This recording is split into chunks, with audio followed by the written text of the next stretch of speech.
Hello everyone and welcome to the 298th episode of Primo Radical. As many of you know, we are rapidly approaching the 300th episode of the show. That's actually going to go up this weekend, so stay on the lookout for that, as well as the 299th episode. But today's episode is going to be a clip show, looking back at some big news stories that I've broken over the last 10 years. First up, we're going to look back to my 2016 interview with Jake the Snake Roberts, which was my first interview to get picked up by multiple news outlets. A few weeks back, I had Jake the Snake Roberts, a WWE Hall of Famer, on the program, and we were talking about his professional wrestling career. So while we were talking about that, Jake Roberts mentioned to me that the Honky Tonk Man actually has been trademarking the names of professional wrestlers. He claimed that the Honky Tonk Man had tried to do that with Jake Roberts, that he had tried to do that with Jim Duggan, and that he had done that with Del Wilkes, that he actually had trademarked the name The Patriot. So this blew up. This is a very big news story. This actually was probably the most controversial segment of Primo Nutmeg thus far. This was featured on 411 Mania, on some other professional wrestling websites. It was even picked up by Sports Illustrated.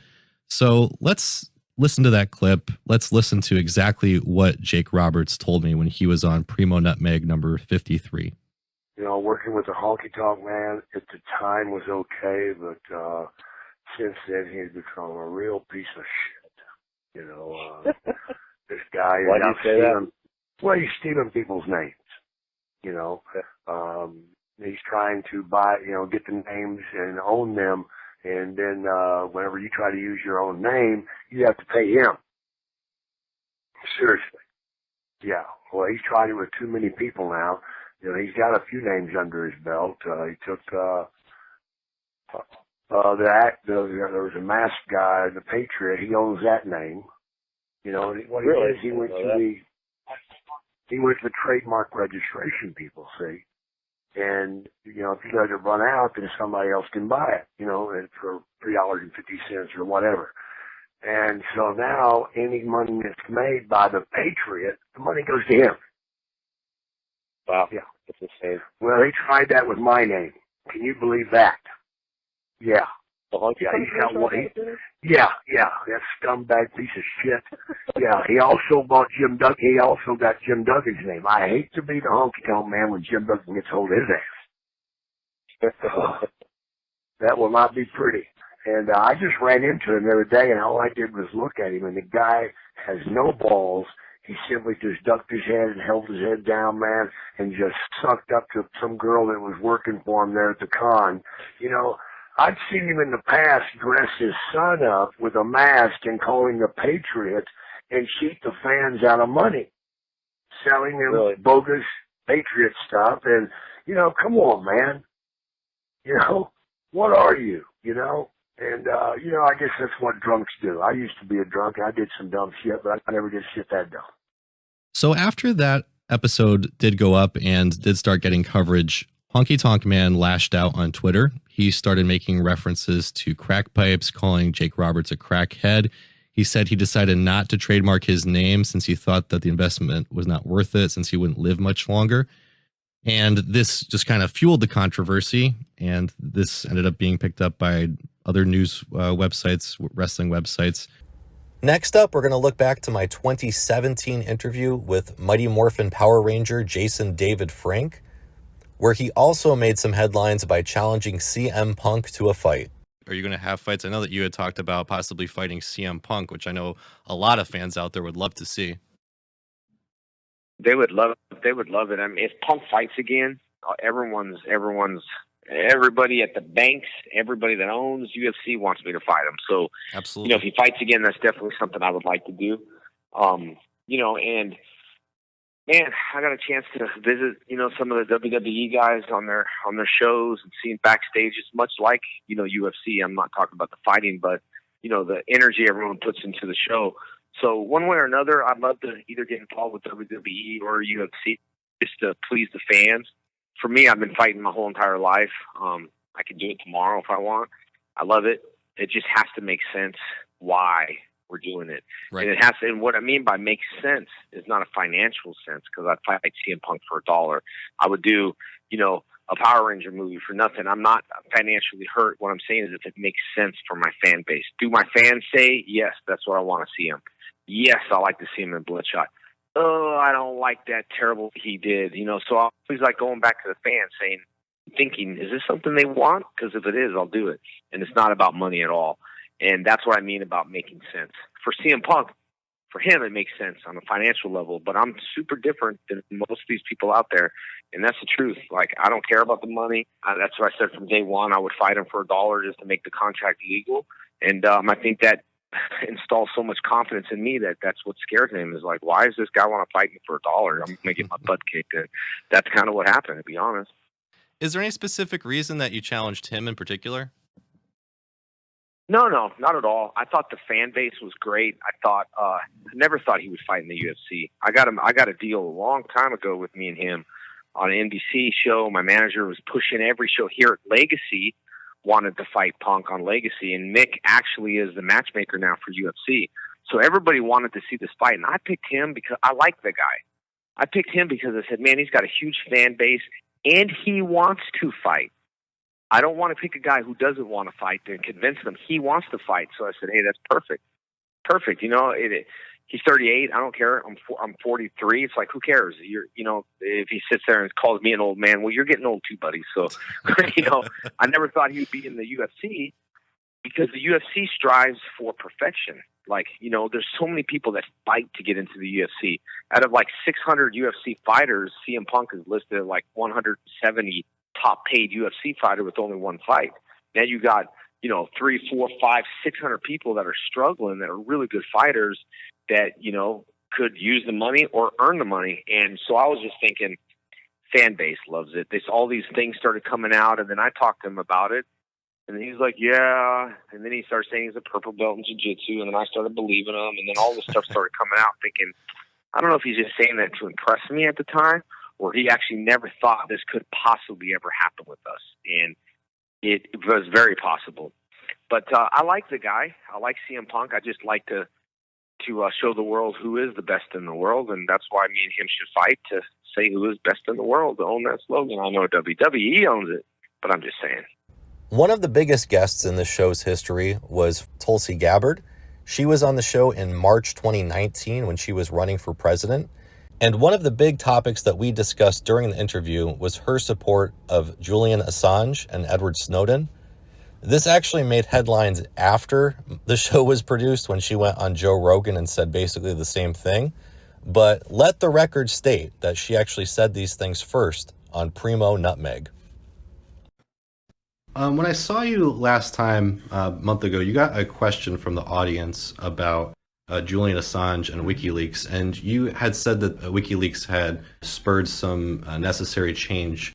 I just was wondering if maybe you go into a little more depth in speaking about that. Sure. What are your thoughts on Julian Assange and WikiLeaks and what they've done? And some feel that Julian Assange is being persecuted. Do you believe that? Well, I think there's a few different examples of people who are whistleblowers who have brought forward information about how, for example, government agencies, intelligence agencies have overreach into our private information, this mass surveillance without a warrant, that actually violate our constitutional rights. These are things that a lot of us had no idea were happening until they were exposed. This gave us the opportunity, especially as members of Congress, to do something about it, to try to put those protections in place, to try to reform our laws that allowed for this abuse, many of which were opened up because of the Patriot Act. So, I think you're asking about Assange, but I think there are a number of other examples that need to be raised in how we provide protection for whistleblowers who are bringing forward this information that lawmakers and all of us need to be aware of in order to make that change. Well, another example is Chelsea Manning, who just recently was jailed again. Do you think that Chelsea Manning is one of these whistleblowers who has been vindicated and that shouldn't be suffering anymore? I mean, I know President Obama gave her a pardon. What are your thoughts on her being jailed again? Yeah, she shouldn't be. I mean, even though she got that pardon, they're putting her in jail for her refusal to cooperate, I think is further evidence for us to make sure that we have these protections in place so people are not wrongly incarcerated. And similarly, the most famous whistleblower is probably Edward Snowden. And I know that he's a very controversial figure because he also showed how deeply everyone is being spied on. However, he's hiding in Russia to avoid prosecution. So just what's your stance on Edward Snowden? Yeah, like I said, prosecution of whistleblowers who are bringing forward information about how the government is violating our constitutional rights need to have protections in place and not prosecuted and treated like criminals. One major controversy during Tulsi Gabbard's campaign was the accusation made by Hillary Clinton that Tulsi Gabbard was actually being groomed by the Russians to be a third-party candidate. In the fall of 2019, I spoke with both Jill Stein and Tulsi Gabbard, where Jill Stein extended an invitation to Tulsi to run with the Green Party. Here's a look back at Jill Stein's invitation and what Tulsi said in response. Another candidate that is getting a lot of grassroots interest right now is Tulsi Gabbard. And the things that she has said, I personally find, amazing that there's a candidate out there saying them. And she talks about how neoliberals and neoconservatives in both parties collude to bring us into regime change wars, that we're in a new Cold War. I think she's used the term military industrial complex. She's quoted Noam Chomsky. And it's really shocking, and obviously, there's been a backlash from the party and from the corporate media because of that. If it was somehow possible for her to win the Democratic nomination, I mean, would she be a candidate worth voting for? These are big hypotheticals. Sure. Personally, I find her comments to be very on point and very similar with our message, in 2016 and 2012 and going back, and it's really great that someone, and comparable to Dennis Kucinich, what she's saying is what I think any really informed and honest observer would have to say, so like we're shocked. We're right. shocked that Exactly. the system allows, a little reality check in it. That is absolutely shocking. I can't really get my hopes up. I'm very concerned with building a real system of integrity that's not going to get wiped out in this election, that's not going to get wiped out by a party that opposes it, which was my summary of what I thought about Sanders' campaign, which is that you can't have a revolution in a counter-revolutionary party. It's just not going to happen. We really have to build, a political structure for transformation.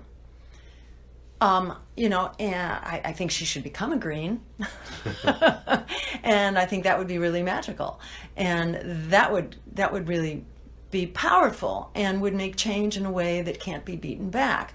She might not win the election, but that way, we would build a really firm base for building forward. I also had Jill Stein on the show and some Green Party candidates that are running in the 2020 election. And she and someone else had mentioned that they might like you to run with the Green Party. Is that something that you would ever consider, or are you dead set on supporting the Democratic nominee, whoever that might be? Yeah, I'm not going to run as a third-party candidate or as an independent.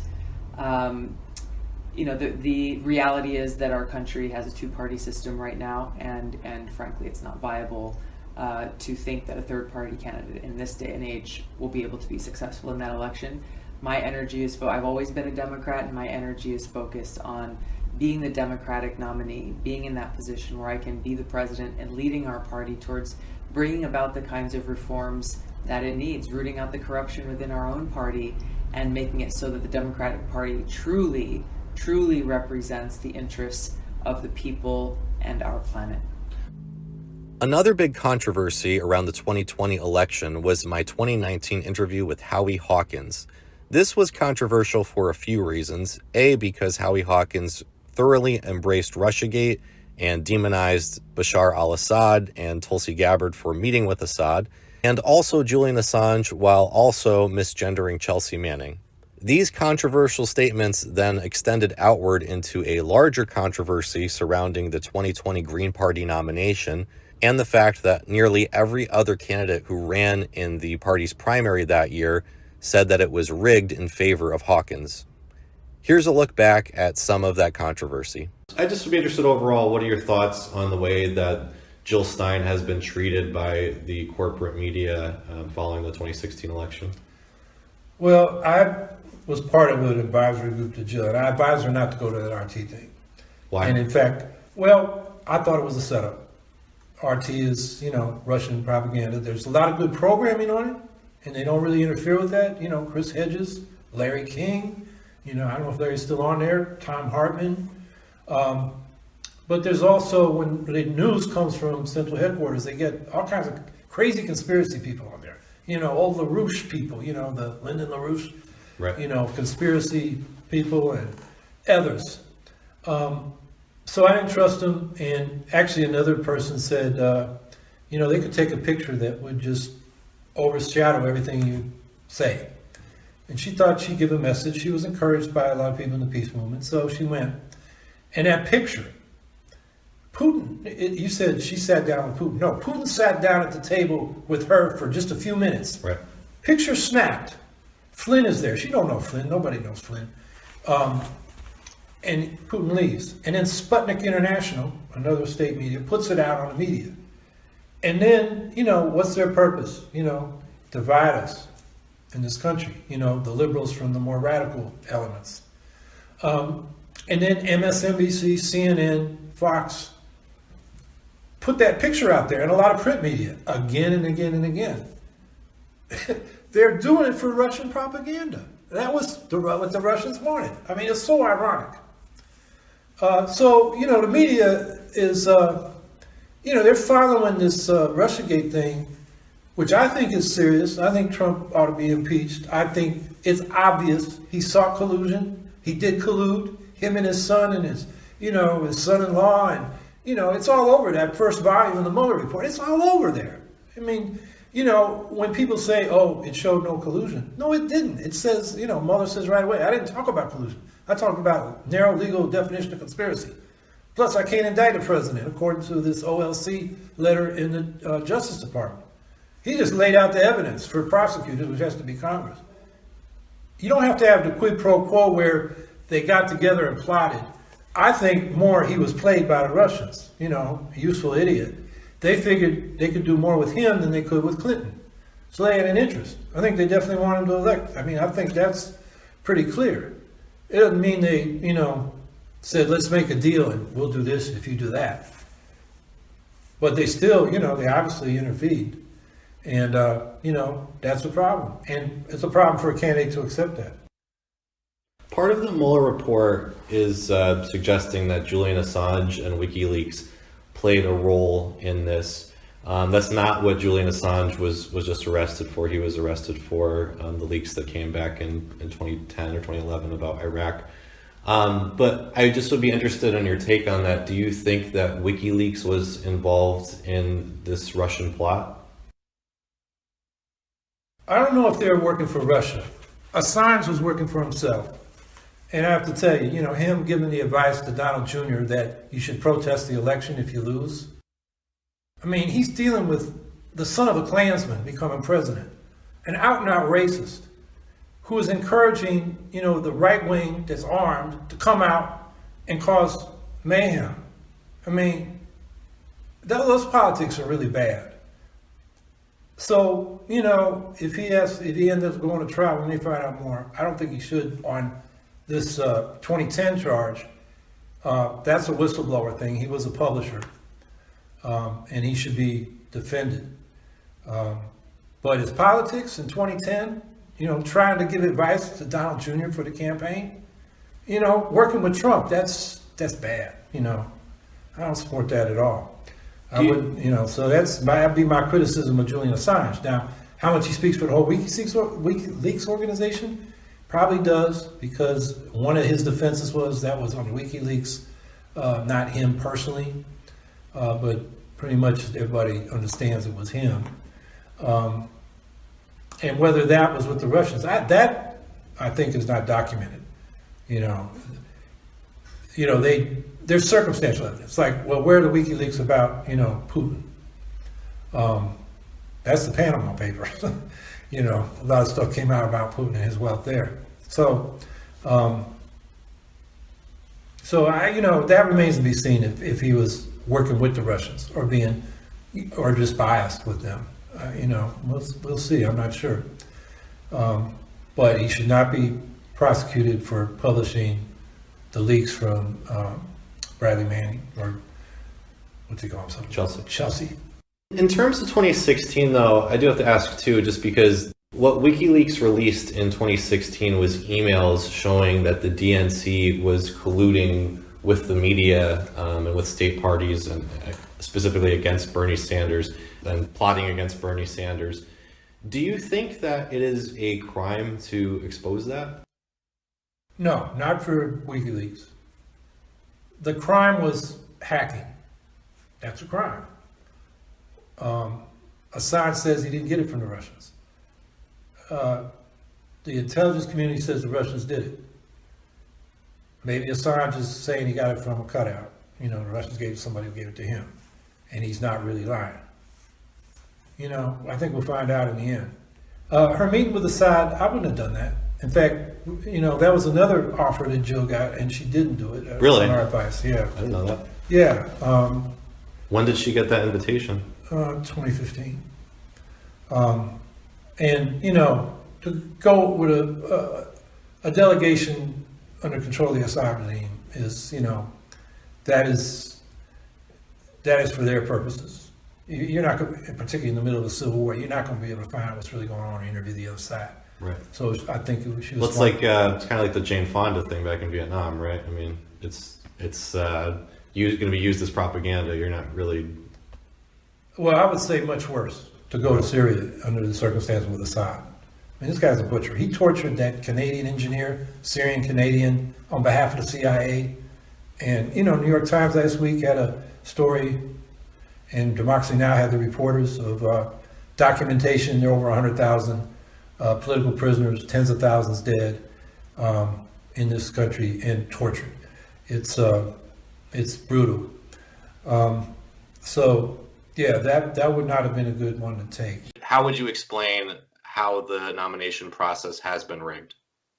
Yeah, so the main issue is that the PCSC, which is the body that approves candidates to be Green Party approved candidates. You can run within the Green Party, but there's a process you have to go through in order to qualify for extra funding and now apparently ballot access too. Some of those hoops include getting signatures. Other hoops include being able to fundraise for the party, which is really benefited by having public appearances, which when the party, we know now from work that folks like Chad have done, was hosting unsanctioned party events where they would only invite Howie Hawkins to speak out of all the candidates. Which candidate is going to have the easiest time raising funds for a grassroots third party then if only one of them is getting that kind of boost preemptively? Mm-hmm. So there have been ways that part of the process has been skewed. And then the response that a lot of people have to that is, well, that just provides funding. But then you look at the mess of, like, was it North Carolina where it was only Howie on the ballot because their requirements were different from the party. And something else that came up that's sort of adjacent to that I thought was really interesting was when Mike Gravel was on my show, he mentioned how there was an email that went out in Mike Gravel's name asking people to donate to Howie Hawkins. And this was last September, so it was fairly early in the race. Turned out Mike Gravel had no knowledge of Howie Hawkins and didn't authorize that. Something else I wanted to ask you about today was Howie Hawkins. Are you endorsing him? No, I don't know much about him, and so I haven't endorsed anybody else in that regard. Do you know who Howie Hawkins is? Well, he sent me some emails, but I haven't read them. I've just been so busy with so many emails that I get. So, To my knowledge, no, I haven't endorsed him, and I don't know what he represents in that regard. Okay, because there was an email that went out from your campaign or addressed from your campaign that was asking people to donate to the Howie Hawkins campaign. Did you know about that email? No, I didn't, and you have to understand that my campaign was run by teenagers, and on a couple of occasions they can endorse who they want as individuals, but they don't necessarily bind me on any endorsements in that regard. But there's several other things that have popped up along the way too, that I think have been raised. One is the party membership rule, where Howie Hawkins is a member of the Socialist Party USA and is actually their nominee, and if is not nominated, could be running against the Green Party. And, he said he would even. Right, and I think Andrea was even kind of publicly threatening that, right? Like, you guys better nominate us, essentially. Oh yeah, I love that they lob around threats like that, but they're not afraid to say Jesse and our movement aren't real Greens. Right. Or a similar thing that they did too. Just yesterday, they told us to take our efforts and go get independent ballot access for Jesse. So the 8,000 plus people that have signed the petition to make him the Green Party nominee are now going to go run an independent campaign when your party actively has a petition going to get people to pledge to vote Green right now. Like it's pretty hypocritical to advance those kind of arguments and use not a real Green as a purity test to try and disqualify us from participating. It's also funny coming from somebody who was a Democrat just a few years ago. So yeah, right. Additionally, there's the fact that Andrea herself was on the steering committee and working in the Howie Hawkins campaign at the same time. You also have two other steering committee members, Tony Nedge and Margaret Flowers, who are supportive of Howie Hawkins. I think Margaret Flowers was even in charge of the Draft Howie campaign originally. And then there's Kevin Zeese as well. He's not on the steering committee, but he has an influential role in the Green Party. So what do you think the end is here? What are these folks trying to do via Howie Hawkins? Why did they want to effectively be able to decide who the Green Party nominee is going to be? Well, from the public statements that we've seen from folks going back, at least a year, we know that at least among some of them, they think that there's some problem with the image of Jesse Ventura, that they don't want it associated with the party. And it seems like some of them have a feeling that it's not right for him to have not put in the work of creating the party, was a statement that I've seen expressed by another Green Party insider before. So it seems like a lot of it was deliberately targeted to sabotage a late-stage Ventura candidacy, as if they were kind of planning for him to try and, they phrase it like waltz in there in the summer and claim the nomination. The reality is it's kind of a pragmatic pitch to a party that seems frustrated right now. And there's been a lot of discussions between folks online where, I don't want to say that raising money for a candidate that doesn't plan on winning, sure does pay the salaries of the folks involved. But the cynic in me wants to say raising money for a candidate that doesn't want to win sure does pay for the salaries of the folks involved.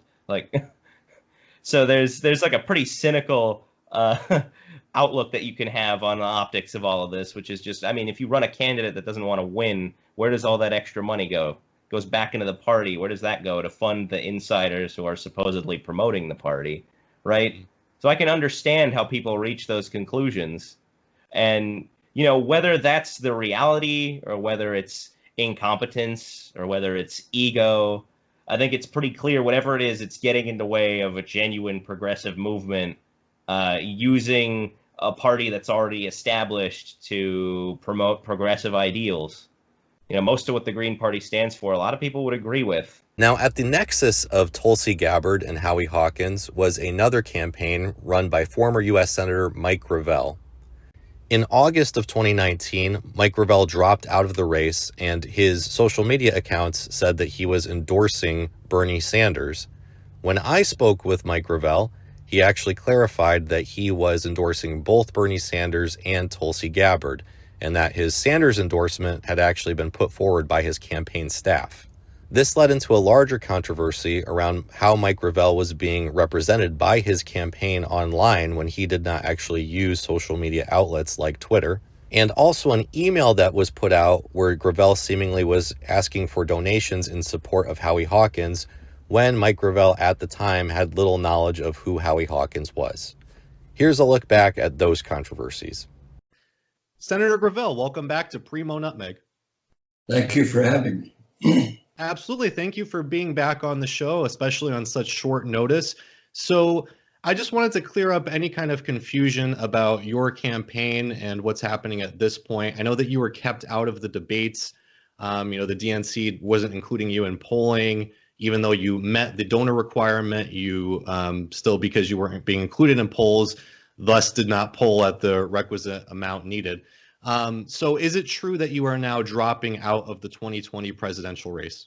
Well, I'm not dropping out of the race. I'm dropping out as a candidate for myself. I still want to maintain my presence in the race by endorsing Bernie Sanders and Tulsi Gabbard. So I'll continue in that capacity. I believe that both campaigns will use me as a surrogate as time goes on here. So I'm very committed to them. There's nothing unusual about supporting two candidates when there's two offices open. One is for president, the other is vice president. So when you say that you are endorsing both Bernie Sanders and Tulsi Gabbard, are you supporting one for president and one for vice president, or are you supporting either one to be president or vice president? Either one. In other words, let's see what happens in the polls, and let's see what happens in Iowa and New Hampshire, and clearly the field will narrow down, and we'll see how Tulsi and Bernie play out as the field narrows. Okay. I guess this might be a little bit unusual, so some folks may not have quite understood. So just to clarify, you recorded two different videos, one saying that you were endorsing Bernie Sanders and one saying that you were endorsing Tulsi Gabbard because you would be happy with either one being president and either one being vice president. Correct. Okay. So in coming to this decision, was there any kind of deliberation about if maybe you should be picking one over the other, or you just felt that you should kind of split it evenly and support both? Well, most of my supporters in my presidential candidate are very much pro-Bernie supporters. And at the beginning, when we first decided to let the kids run my campaign, we had agreed that at the end of the campaign, we'd be supporting Bernie. However, from the get-go, I was very impressed with Tulsi Gabbard. And I see her as a real coming powerhouse because of her charisma, her level-headedness, her courage in opposing the military-industrial complex. And so I'm supportive of her and Bernie. Bernie I supported and contributed to him the last time. We are taking the funds and contributing our funds to Bernie and to Tulsi equally. The law permits us to transfer $4,000 each, and we've done that, or we're doing it. And then in the course of the campaign, we can design ads in support of Bernie and in support of Tulsi. As long as we don't coordinate with them, we can then design these ads and then put these ads on at our expense.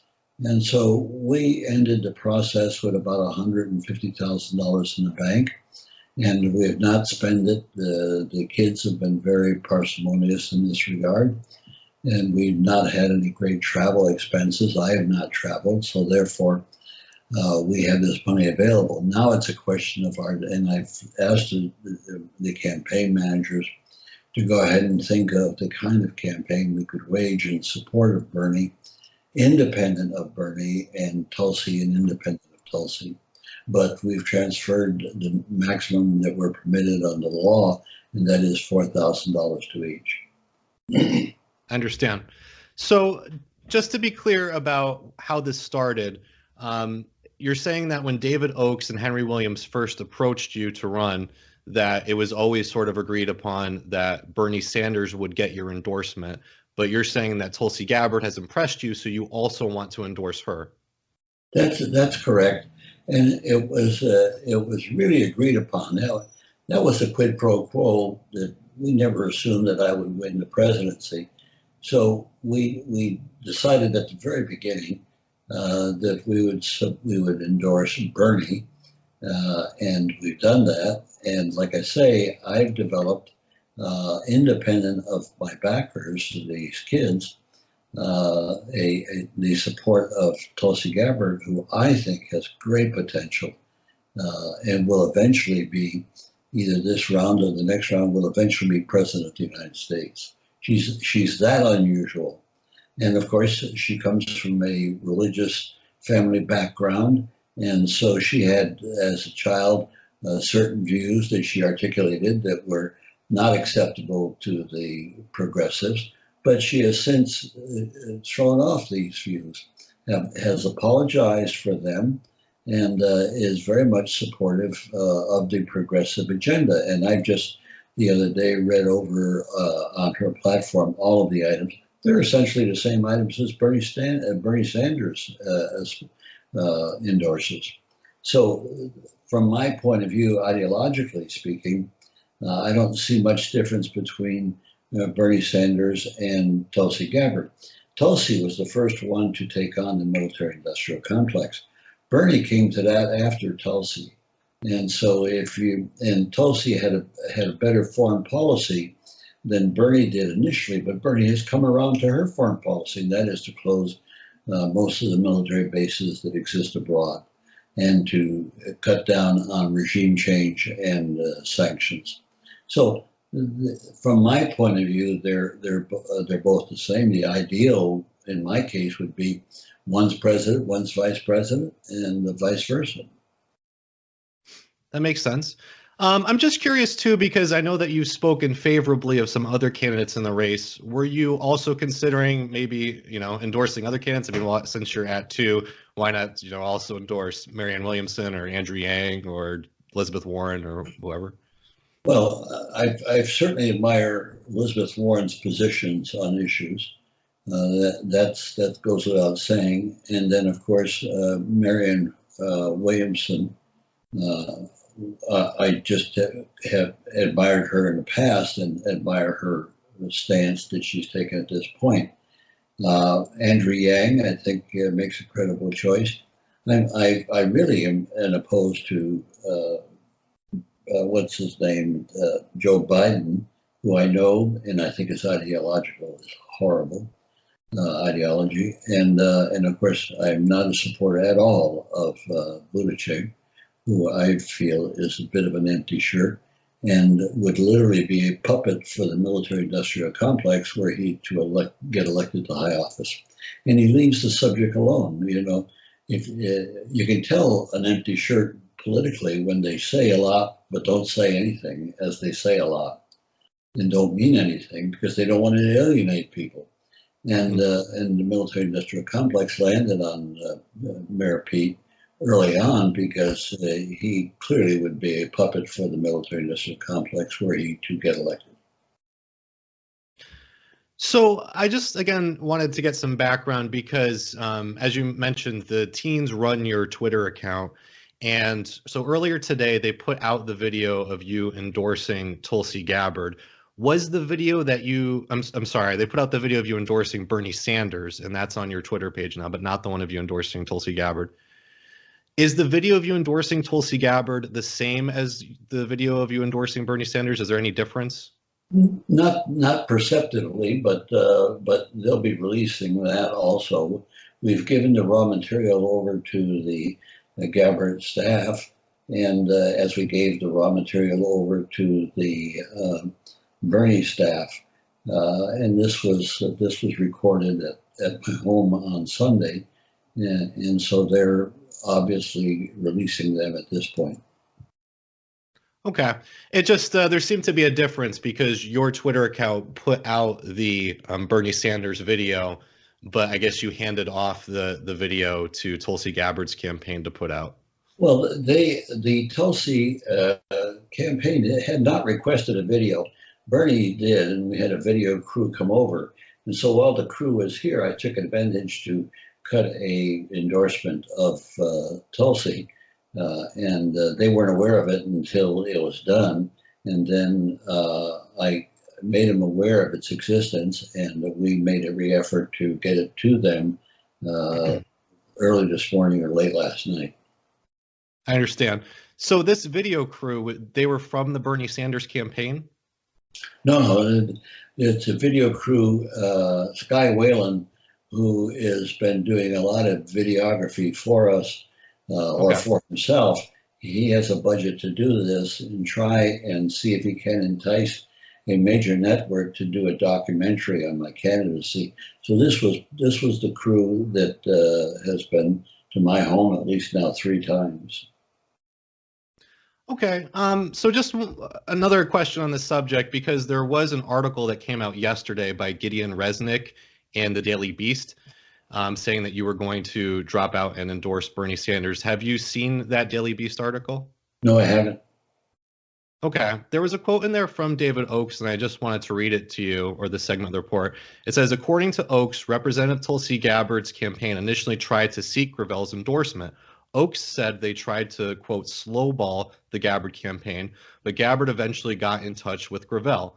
Ultimately, they thought it would be more beneficial for the Alaska Democrat to back Sanders, both because he has a better shot of winning the nomination and because of Gabbard's divisiveness among some on the left. Quote, we thought that a Bernie endorsement would be the best move, Oakes explained. We like Tulsi. Tulsi is better than the vast majority of candidates, but we know that Tulsi is most likely going to be dropping out in a few weeks, end quote. And it goes on to say that Gabbard has given no indication that she's going to drop out. Do you know why David Oakes may have been alluding to Tulsi Gabbard possibly dropping out?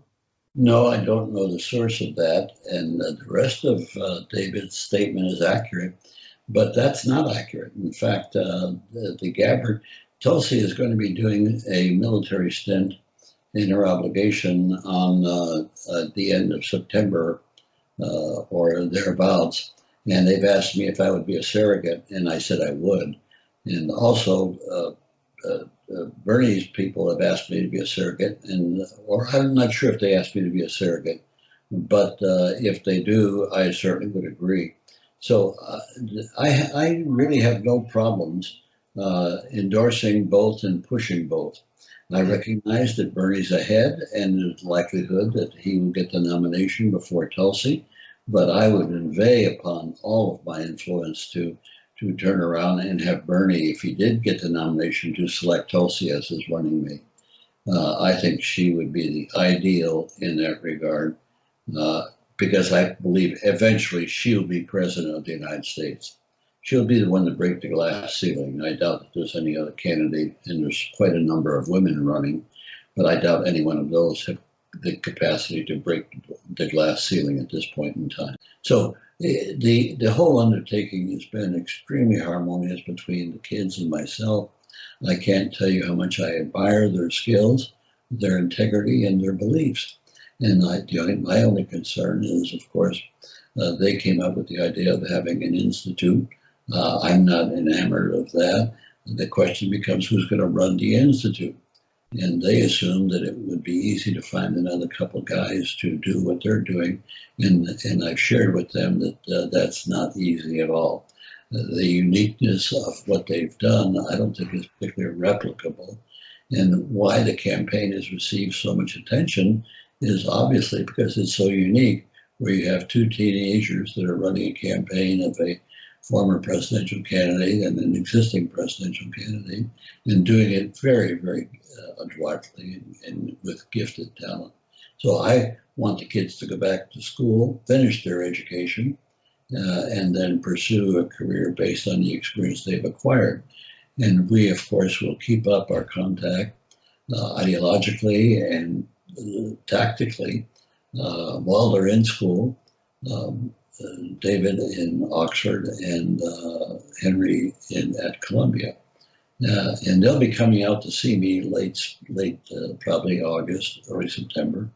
And then we'll do some planning as to what can be done in the next year prior to the convention and after the convention.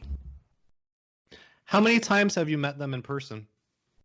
I've never met physically David, because when Henry came out here with Church, I forget his first name in a moment, but they came out here and did some videography. We redid the spot on the rock in the water.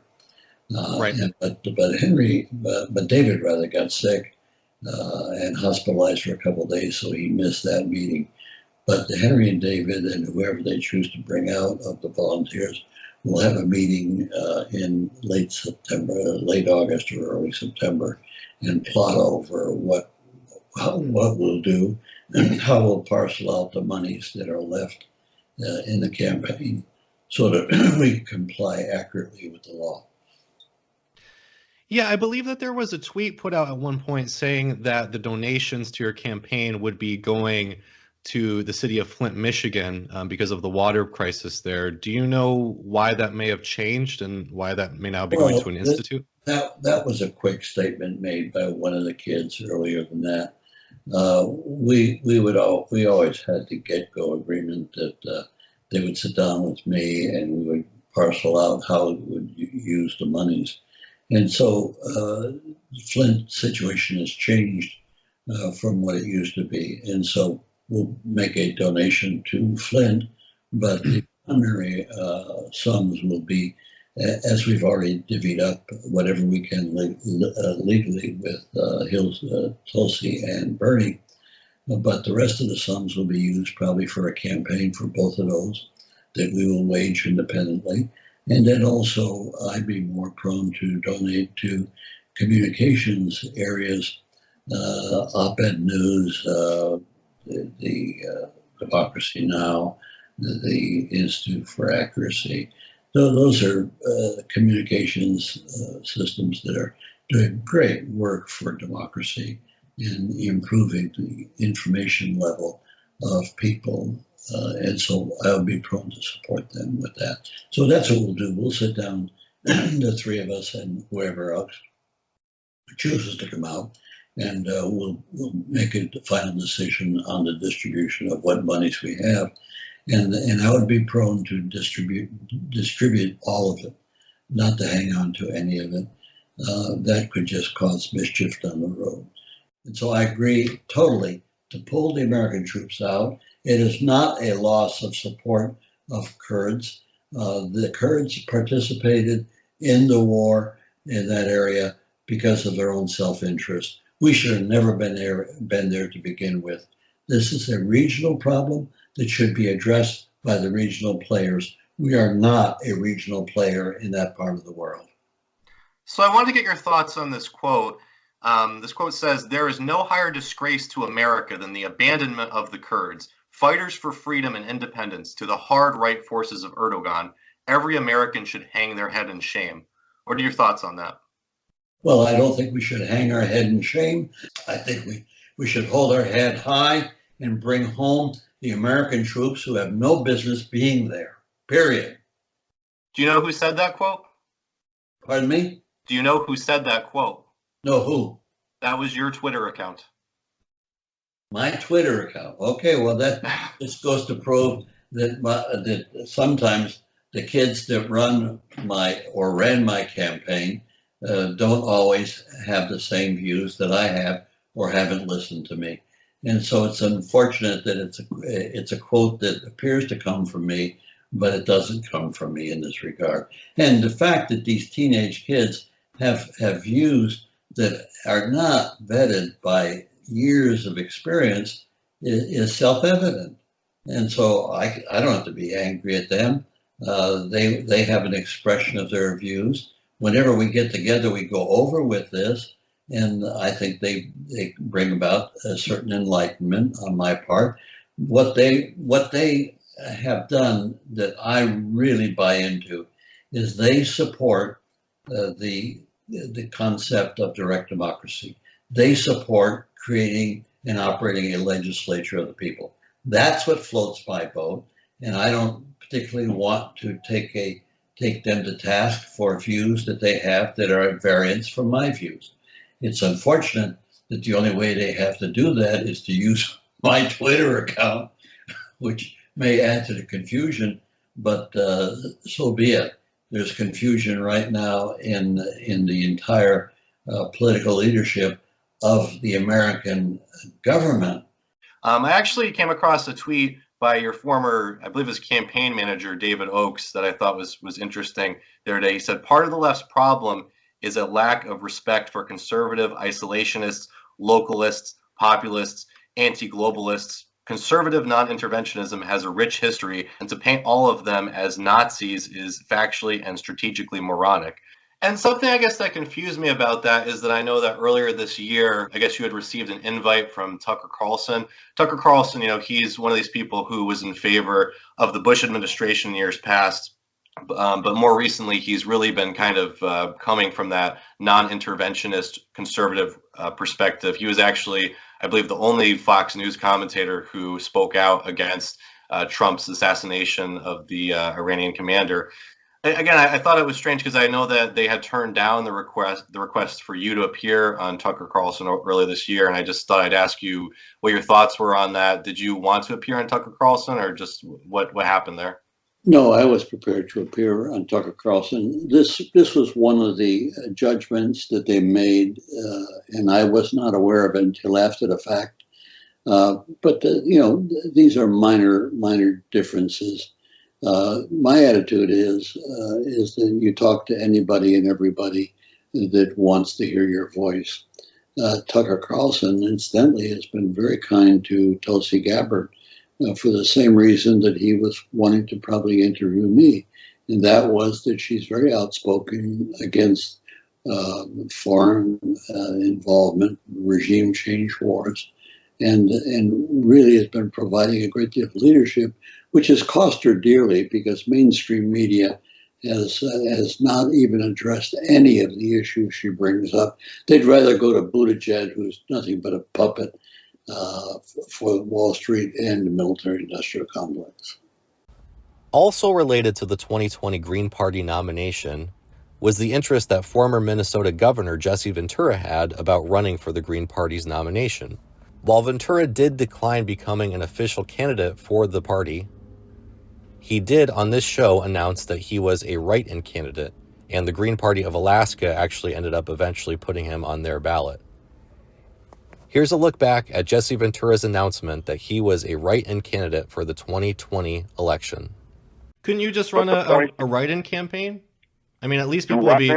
Couldn't you just announce that you are running and have people write you in? You can do that, and this would probably be the year to do it, because so much of the election is going to be mail-in ballots, and if you can sit at home at the kitchen table, it's easy to write someone's name in, and in fact, I'll tell you right now, we'll do it right here.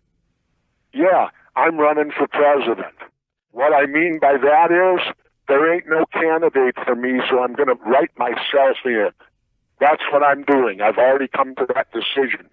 Since there's no candidate out there and any of the parties or any of anything that satisfies my personal need, then I still want to vote. I still want to exercise my constitutional right, so I will be writing myself in for president. Now, I'm being clear. That doesn't mean I've opened the door to a candidacy. But I will say this. If it ends up, if we can overcome Trump on the write-ins, which there shouldn't be a problem. This guy, how do you think the military votes every year if you're deployed? Right. We've been doing write-in ballots for hundreds of years, and so he's saying that all the military ballots are fraudulent? Is that what he's telling us, that there's great fraud amongst the military when they vote if they're deployed overseas? The point being is this election is going to be a lot of write-in, a lot of it. And that makes it better for a write-in candidate could win, because you're not pressured. If you're sitting at home at your kitchen table and you're going to mail it, how much time does it take you to write in a name? Not very long. But when you go to a polling place, it's more difficult because they're shuttling you through like cattle at McDonald's. Right, that's true.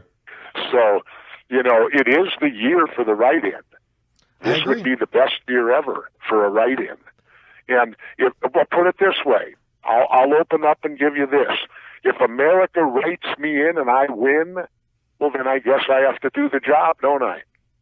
Absolutely, and I think there are millions and millions of people out there who would like to write your name on the ballot for president. Then that's as simple as it gets. If I win on which I'm laughing because if I win, I'm serious though. If America writes me in and I win, I'll do the job. Awesome, that's great news. I don't think I would have any choice. I would have to. How could I walk away from that? Jeez, when Muhammad Ali sent me the gloves signed, "Dear Governor Ventura, you shocked the world, Muhammad Ali," if I win on a write-in, I believe Muhammad may rise from the dead. Well, again, Governor, I think No, that's how much I admire him, and if there's one person that could do it, it'd be him. Again, Governor, I think there are millions of people out there who would love to write your name and people who are otherwise apathetic. I mean, half the people don't even vote anymore. And I think if they knew Jesse Ventura is receptive to being a write-in candidate, I think they would write your name, and at least as a protest vote against these two terrible candidates that we have in Donald Trump and Joe Biden. Well, I just on the record with you, and I'll stand by it. If I win, I'm sorry, it makes me kind of chuckle, but if I win on a write-in, I'll do the job. How could I not? Wonderful. How could you possibly say no? I couldn't. So I guess I'll start looking for a running. Well, Governor, I really do appreciate you being back on the show, and I appreciate your announcement that you're receptive to being a write-in candidate. So, and just to be clear about that, as being receptive as a write-in candidate, that means that you're not going to be endorsing any other party's candidate for president, correct? That's correct. Okay. I'm not going to endorse anybody. And in fact, all I'm saying is there's no candidate for me right now, so I'll be voting for myself. Wonderful. Well, Governor, so now I don't want that I want to be clear on this. I am not an official candidate because I don't want to lose my job and health insurance. Right. But if people write me in, I can't do nothing about that. I'm not on the ballot. So that's true. I think that gets me off the hook. As far as being able to keep my job. And again, Governor, I think... By the way, one last thing. Do you know why RT was put on the list for interfering in the 2016 elections? I think probably just because they have an alternative view from the corporate media. No, because we held debates for the third-party candidates, like the Green Party, the Libertarian, the Constitution. They viewed that as interfering in the election. Well, it is in a way, isn't it? It's interfering with the duopoly. Like I said, I guess I interfered in the election in '98 when I ran and won. And finally, to end the show today was perhaps the biggest news story that was broken by this show in late 2021 when Noam Chomsky was on for the 250th episode. We talked about some controversial things on the show, but the biggest one was COVID and Noam Chomsky's thoughts about the COVID vaccine and how the unvaccinated should be treated. Here's a look back at Noam Chomsky's controversial statements, which again was picked up by multiple media outlets and was probably the most controversial moment in this show's history. So I also wanted to ask you about the COVID vaccine. I know that you're of the mind that vaccine skepticism is really indicative of a breakdown in the social order. And I do understand that perspective. But I guess I'm also wondering, do you believe that some of the COVID policies that have been put in place, and do you believe that the prospect of vaccine passports, that large corporations, Silicon Valley, maybe even intelligence agencies, that they could utilize those for nefarious purposes? It's conceivable. Vaccine mandates have been in place for a long time. Nobody ever questioned them. You want to send your kid to school, they have to have vaccines. Well, it's conceivable that somebody might use that long-standing policy for nefarious purposes, but until the recent radical breakdown in social order, nobody raised that remote contingency, and it's the same today. Yes, of course, it's conceivable. There's no sign of it.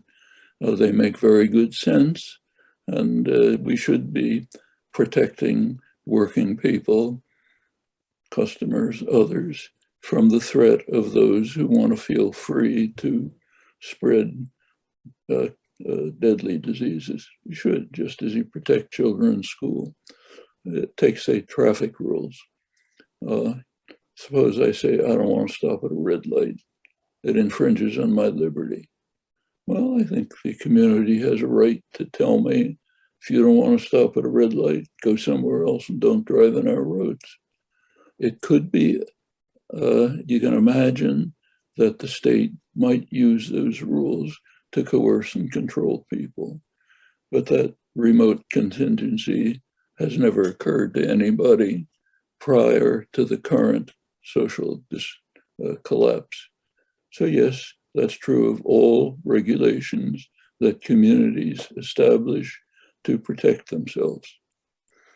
It's possible that they could be overused, but that's hardly an argument against imposing traffic rules or vaccination requirements for children in schools, or requiring that people who want to, say, go to a restaurant not endanger the employees and the customers by refusing to wear a mask. Yes, same. It's the same, basically. From a technological perspective, do you find anything, a little worrisome insofar as using these vaccine passports? Or I know in Australia, some folks had to take pictures of themselves or use GPS to report of where their whereabouts are. Again, do you think that maybe any of these could conceivably, be used for nefarious purposes by big tech, by intelligence agencies? Could be. Even more so, traffic rules. All the surveillance at traffic stops, for example, or along the way, could be used to control people. For example, you can imagine with modern technology that these surveillance cameras put up to catch people speeding and so on might be able to collect personal information about you. And until the modern contemporary period of social breakdown, nobody bothered with that. But it's certainly possible. So let's stop traffic rules. Good idea. Could be used for this purpose. Are you supportive of Joe Biden and the Department of Labor using regulations to mandate vaccines or proof of negative testing? What they're doing, it's not requiring. It's requiring either vaccination or regular testing. If people want to feel free to kill others, sorry, community has a right, the workforce has a right to defend themselves against them. If you want to feel free to kill others, go somewhere else. Well, just to be clear on that statement, so I believe that vaccinated people still can spread the disease, right? So, I mean, conceivably, whether you're vaccinated or not, you can still spread COVID. Sorry, probabilities are extremely low. Take a look at the hospitals that are overflowing in states like Idaho, Alabama, the non-vaccinated states. The hospitals are overflowing, crushed with almost 100% unvaccinated people, to the extent that hospitals even have to refuse normal procedures. This is really murderous. It's killing hundreds of thousands of people. This is not a joke, quite apart from the enormous social cost. I mean, it's getting to the point where healthcare workers are simply pulling out.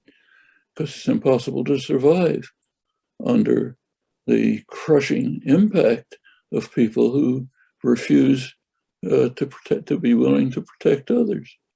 Some of them may have valid reasons, but overwhelmingly it's simply people who, because of various scare stories that circulate mostly in the right wing, have made people frightened to take vaccines or unwilling to do so. Partly it's the kind of thing you're talking about, fear that the government might overuse it, just as they could easily overuse traffic surveillance. That one's a cinch. We have the equipment in place already.